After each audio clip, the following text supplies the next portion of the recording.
Hai, Assalamualaikum warahmatullahi wabarakatuh. Dah lama saya tak buat video kan. Hari ni kebetulan ikan-ikan talapia saya yang saya pelihara tu semua dah besar-besar. Jadi saya dah sembelih. Tempat ni sekarang kosong. Sekarang saya nak bersihkan dulu. Saya ingat saya nak pindahkan ikan-ikan emas saya. Ada syubukin tu dengan oranda. Tinggal yang seekor tu saya nak masuklah kat dalam ni biar dia lagi besar. Dan nanti akuarium yang 3 kaki ni saya nak set up semula. Tapi sementara tu nanti saya akan pindahkan ikan ni masuk kat dalam kolam akuarium tu. Ni nanti masuk dalam ni.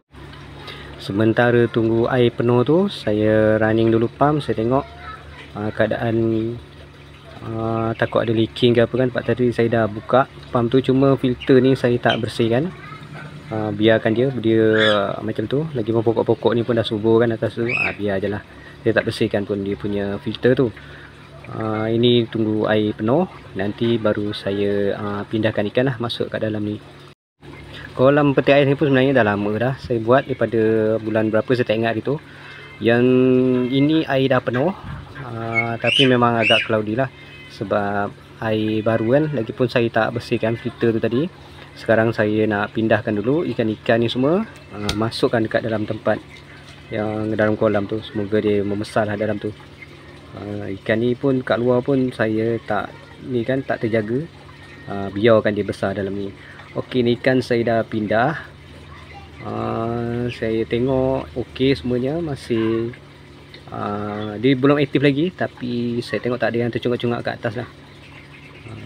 Cuma dia macam ni lah, tak berapa aktif sangat. Mungkin nanti dia beradaptasi dulu dengan air baru ni, nanti dia akan okey lah, insyaAllah dia akan okey.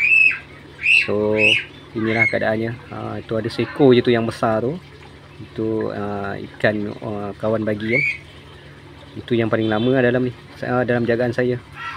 Saya pun tak ingat dah, tapi dah nak dekat setahun kot rasanya tu dalam jagaan saya. Tapi yelah, makan pun saya tak betul-betul push kan, jadi tak berapa besar lah. Saya ingat dalam satu tapak tangan macam tu besar dia. Pokok-pokok yang dekat filter tu memang saya biarkan, biar dia tumbuh lagi dalam tu kan.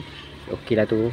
Untuk yang ini akuarium nanti saya akan cuci, saya akan bersihkan, dan saya akan set up semula lah. Saya ingat nak pindah masuk ke dalam ruangan lah.